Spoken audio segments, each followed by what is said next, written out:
বিশ্বকাপের ইতিহাসে আর্জেন্টিনা মানেই আবেগ, গৌরব আর কিংবদন্তির গল্প। 3বার বিশ্ব চ্যাম্পিয়ন হয়েছে আর্জেন্টিনা, কিন্তু অবাক করা বিষয় হলো তাদের প্রতিটি শিরোপা জয়কে ঘিরেই রয়েছে নানা বিতর্ক। 1978 সালের স্বাগতিক বিশ্বকাপ, 86 সালের হ্যান্ড অফ গড আর 2002 সালের পেনাল্টি বিতর্ক, সবকিছু মিলিয়ে আর্জেন্টিনার বিশ্বকাপ ইতিহাস যেন সাফল্য আর বিতর্কের এক অনন্য মিশ্রণ। তাহলে চলুন জেনে নেওয়া যায় পুরো গল্প। প্রথমে ফিরে যাই 1978 সালে।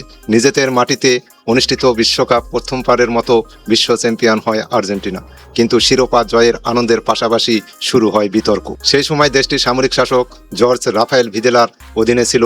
অভিযোগ উঠে স্বাগতিক দল হিসাবে আর্জেন্টিনা বিভিন্ন ধরনের সুবিধা পেয়েছিল, তবে সবচেয়ে বেশি আলোচনার জন্ম দেয় পেরুর বিপক্ষে দ্বিতীয় গ্রুপ পর্বের ম্যাচ।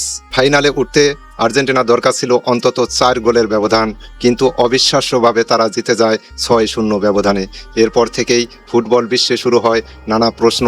সমালোচকদের একাংশ দাবি করেন রাজনৈতিক ও অর্থনৈতিক প্রভাব খাটিয়ে ম্যাচের ফল নিজেদের পক্ষে নেওয়া হয়েছিল।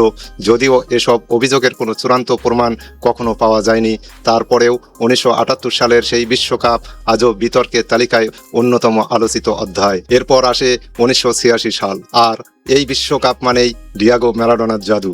কিন্তু সেই জাদুর মাঝেও রয়েছে ফুটবল ইতিহাসের সবচেয়ে বিখ্যাত বিতর্ক। ইংল্যান্ডের বিপক্ষে কোয়ার্টার ফাইনালে গোলরক্ষক পিটার শিলটনের সঙ্গে বলের জন্য লাফিয়ে ওঠেন ম্যারাডোনা, কিন্তু মাথা নয় হাত দিয়েই বল জালে পাঠিয়ে দেন তিনি।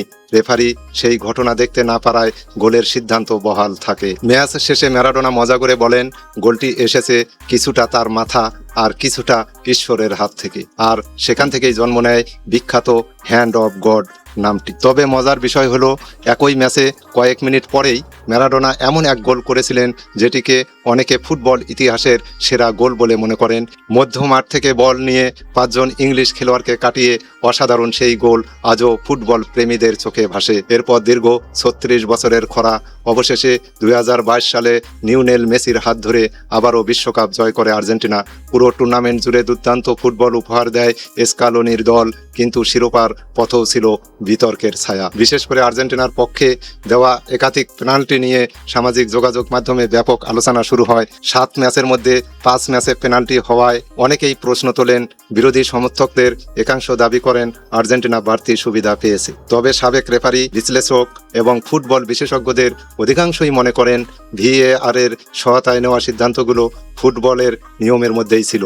তাই 2022 সালের বিতর্ক মূলত সামাজিক যোগাযোগ মাধ্যম ও সমর্থকদের তর্ক বিতর্কের মধ্যেই সীমাবদ্ধ ছিল। সবশেষে একটি কথাই বলা যায়, বিতর্ক থাকতেই পারে, মতভেদও থাকবে, কিন্তু বিশ্ব ফুটবলে আর্জেন্টিনার অবদান ম্যারাডোনা থেকে মেসি পর্যন্ত কিংবদন্তিদের উত্তরাধিকার এবং 3টি বিশ্বকাপ জয়ের কৃতিত্ব কোনোভাবেই অস্বীকার করা যায় না। তো দর্শক, আপনাদের মতে আর্জেন্টিনার কোন বিশ্বকাপ জয়টি সবচেয়ে স্মরণীয় তা জানিয়ে দিন আমাদের কমেন্ট বক্সে। ধন্যবাদ।